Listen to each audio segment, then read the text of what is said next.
All right, we are going to get started with another deck profile. Today we are doing Gomamon, so get right into it. Bukamon, this is the egg you're going to run. Well, your opponent has no Digimon with more Digi-Evolution cards in this Digimon gains jamming.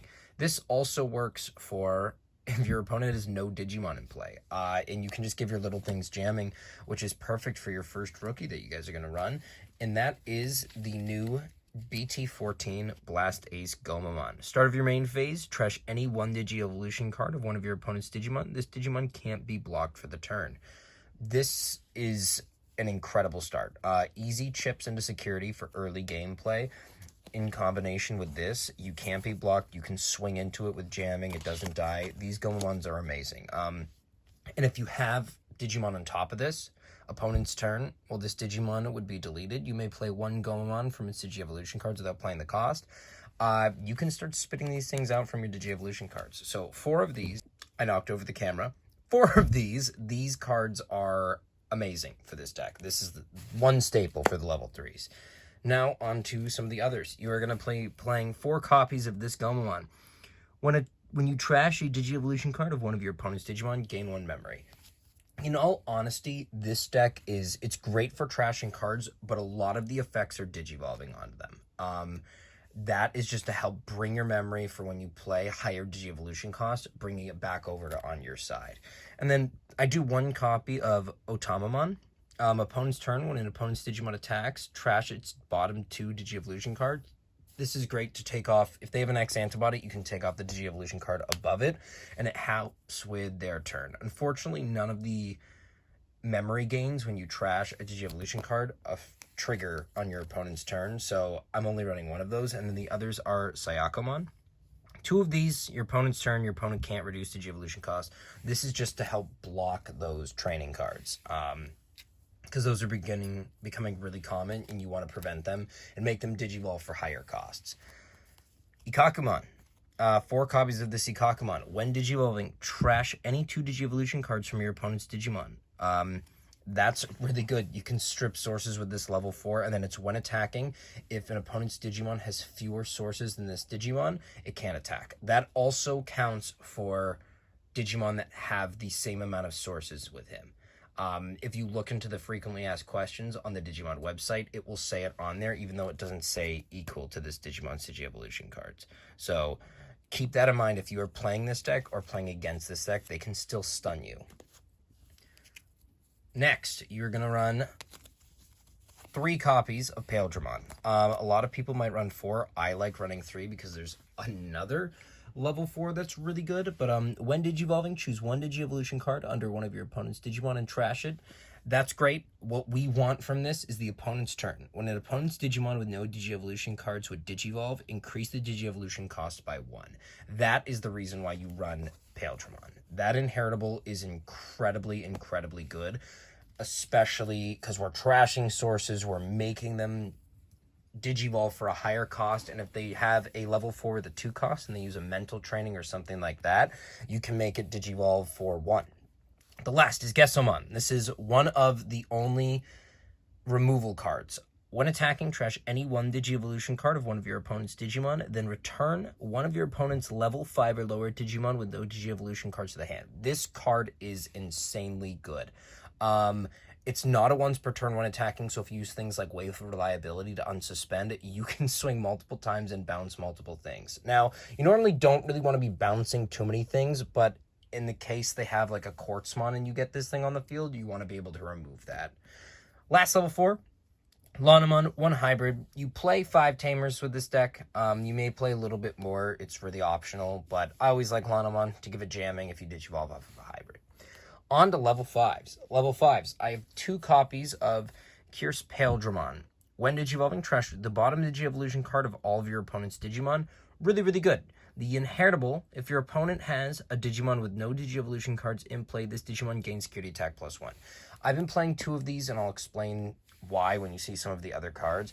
But you could buff this to 4, you could buff it to 3. I'm sticking at 2 because there's another card that kind of outshadows this one. But yeah, I run 2 of these. The next card I run 1 copy of BT1 Zudomon on play, trigger, draw 2. When attacking, if your opponent has no Digimon with Digi-Evolution cards, or has a Digimon no Digi-Evolution cards in play, gain 1 memory. I play one of these because, honestly, I've had to hard play this a couple of times to trigger that draw 2. This deck has no searching capabilities. So it's loaded with option cards to try and search. The next set, BT15, we will be getting Gomamon X Antibody, or it might be X5. I think it's BT15, but we'll be getting Gomamon X Antibody, which really, really helps because it can search sea animals and all these different things. So currently we have nothing of that. So this on-play draw 2 is super beneficial, and the when attacking is not a once per turn. So when you unsuspend again with Wave of Reliability or Plesiomon, you can gain a bunch of memory with it. Then 2 copies of Zudomon from EX1. When Digivolving, trash 1 Digi-Evolution card from the bottom of one of your opponent's Digimon. Your turn, this Digimon can also attack your opponent's Digimon with no sources, or they're unsuspended Digimon. I run 2 of these. I like the fact where I can swing into some things that I don't really want. If I can't continue trashing sources from my opponent's Digimon, they serve no purpose. So I want to swing into those and try and get rid of them. These you could probably swap out with more of these Zudomons or this Chris Paildramon. Because you really want to be seeing those a lot more often. So Chris Paildramon, I would substitute in with these 2. I just like, 1, the alt arts, and 2, being able to swing in to their unsuspended with no sources. Lastly, I play 3 copies of Zudomon Ace. Zudomon Ace is, in my opinion, the best Ace card out of all of them that have released so far in the Blast Ace set. On play, when Digivolving, trash any 2 Digi-Evolution cards from one of your opponent's Digimon. Then return one of your opponent's Digimon with no Digi-Evolution cards to the hand. This is the removal card. I don't play any option cards that do removal because, like I said, you want those Digimon on the field. But if there's something like you're facing a Bloomlord, and I did this, where they have Hydramon on the field, Hydramon's not good. Hydramon's a scary card, and if they've got other things, like in my example, there was a Blossomon and a Hydramon. Blossom had 2 sources, Hydra had 1 source.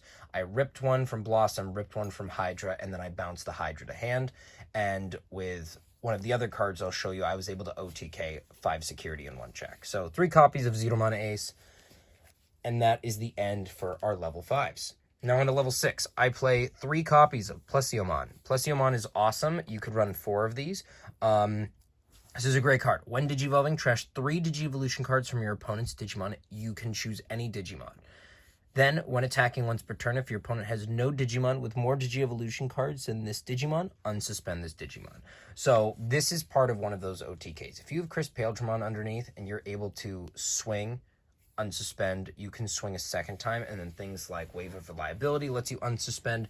Really, really good. You can OTK with this card, but it's a little bit more difficult. You have to have a lot of the option cards to help boost it. This card is just really good to swing into security as many times as you would like. And if you have the jamming, when you have that Paildramon, that's swinging in 2 checks, unsuspend, swing in 2 checks. You have Wave of Reliability, you unsuspend, or with the level 7 Omnimon Blitz, you can also unsuspend with that. And that's a bunch of checks in security. Now, the second, and you could potentially run 4 of these, you could run 3 of these. I have 2. I only have 2 copies of this card, but BT5 or BT6 Azulongmon. This card is insane for this deck. When Digivolving, trash 1 Digi-Evolution card from the bottom of all your opponent's Digimon, then gain 1 memory for each of your opponent's Digimon with no Digi-Evolution cards. Your turn, for each Digimon that has no Digi-Evolution cards your opponent has in play, this Digimon gains security attack +1. This card is insane. 13k DP. This is how I OTK to Bloomlord. Like I said, there is 5 Digimon on the field. 1 was Hydra, 1 was Blossom. I used Zudomon Ace. I removed 1 from Blossom, removed from Hydra, bounced Hydra. Then I played this. I removed the source of the rest of his Digimon. I swung 5 checks into security. He had 4 Digimon with no sources. 4 of them, so I gained security attack +4. I swung into security, 5 checks with jamming, didn't die, and then I Digivolved an Omnimon Blitz for game. I unsuspended and I swung for the final check. That's one of the ways you can OTK with this deck. You can use Wave of Reliability, things like that, but this card is insanely, insanely good. So I would adjust you could run 3 or 4 of those. Those are awesome. And then the last card, this is one Tekken.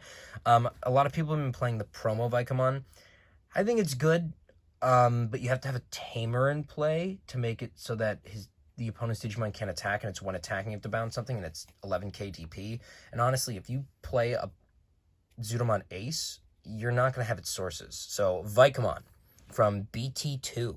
Your turn, while your opponent has has a Digimon with no Digievolution cards in play, this Digimon gets plus 1000 and security attack plus 1. That's 2 checks. You've got Chris Paildramon. That's 3 checks at 13k in a security. This is a really great card to tech in. Like I said, you could substitute this with Pleziomon or Zulongron. But yeah, I have this in here. Last, Digimon.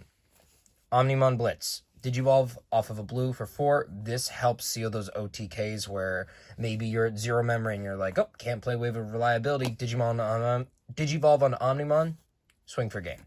This card is great just to help finish it out. You don't want to see it all the time, but you do want to see it occasionally, so that's why I only have 1 copy. Now on to option cards. This deck is very option card heavy. So 3 copies of Wave of Reliability. Main, trash any 2 Digievolution cards from your opponent's Digimon. Then if you have a Tamer with the Joe Keto in its name, choose 1 of your Digimon. If your opponent has no Digimon with more Digievolution cards than this chosen Digimon, unsuspend it. So Wave of Reliability, you can trash any 2 sources, and then if you have a Joe Keto in play, even if it's Sora and Joe, you can unsuspend one of your Digimon. That helps with all of these other OTKs, things like Vicomon or Pleziomon or Zulongmon. That's how you can help seal the deal. I like seeing this card a lot, so Wave of Reliability is a 3 of. That's the ratio I like for that.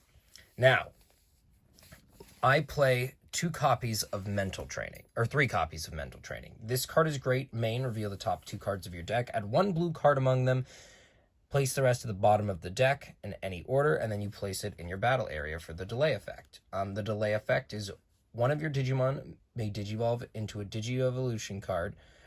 When you would Digivolve by this effect, reduce the Digievolution cost by 2. I play 3 of this because they're great, but since this deck has no searching capabilities, I want to dig a little bit deeper. So I play 2 copies of Blue Memory Boost as well. Blue Memory Boost will search the top 4 of your deck. You can take 1 blue Digimon card, add the rest to the bottom of your deck, and then the delay effect is you gain 2 memory. Mental Training is great because you can take any blue cards. Blue Memory Boost has to be a Digimon card. But like I said, there's no devoted searcher for this deck, so I play Blue Memory Boosts so I can dig for the pieces I need, because a lot of the times you really need to dig. The biggest issue with this deck is bricking, and if you can't find your pieces, you can't find your pieces, so that's how I try and compensate for that. Marching Fishes, 1 copy. This card is great when you're going for an OTK, so it's nice to try and stun them for 1 turn. I've run 1 to 2 copies with this. It comes in handy for things like Blue Flare, but it's really iffy. It's great, but it's not great all the time because it doesn't remove any sources. So choose 1 of your Digimon until the end of your opponent's turn. 3 of your opponent's Digimon with as many or fewer Digievolution cards as that Digimon can't attack or block. So you're basically stunning some of them. It's really great to stun something so they can't block your attacks, but it's also just great for if your opponent has a bunch of Digimon and you need to be able to stun them because you have no removal. Then I play 3 copies of Joe Keto, the BT14 one. On play, trash any 1 Digievolution card from one of your opponent's Digimon, and then your turn when a Digievolution card of an opponent's Digimon is trashed, by suspending this Tamer, gain a memory. So you trash a Digievolution card, you can suspend it to gain a memory whenever one of your effects trashes a card. It's only your turn, which kind of stinks. I kind of wish it was all turns, but, you know, it is what it is. But these are really good. You could play 4 of these if you guys wanted to. They don't come up super often because a lot of your, like, Ikakumons and Digimon trash sources. So sometimes when I play this out, I don't even play it out to remove a source. I just need that memory game. It all sets up for the OTK. The last cards that I play, Sora and Joe Keto. These are from BT5. These are great. Start of your turn, your opponent has a Digimon with no Digievolution cards in play, gain 2 memory. Remember, it is not like the eggs or like the Ikakumons where it's as many or fewer, or if your opponent has no Digimon with sources more than, because they can have no Digimon in play. This one has to have a Digimon with no sources. If there's no Digimon at all, it won't trigger. But you'll gain 2 memory, and you're doing that with this deck. This is amazing to help that memory gain at the start of your turn. And then when you attack with a blue Digimon, you may suspend this tamer to trash up to 2 Digi-Evolution cards from the bottom of one of your opponent's Digimon. Removing bottom 2 sources is really, really helpful. And that's really what you want to be looking for. Taking out all their sources. Remember, if you have a Digimon, let's say we got a Gomamon on top of this Bukamon, and they've got 3 sources, you can swing, then trigger Sora and Joe, removes 2 sources. Now this is jamming. It's really good to help your little guys swing into security as well. Other than that, if you guys have any comments or anything like that, if you may be like, oh, like, hey, that's not how that works or something like that, feel free to put it in the comments. I'm always open to looking for more criticism. Other than that, have a wonderful rest of your day.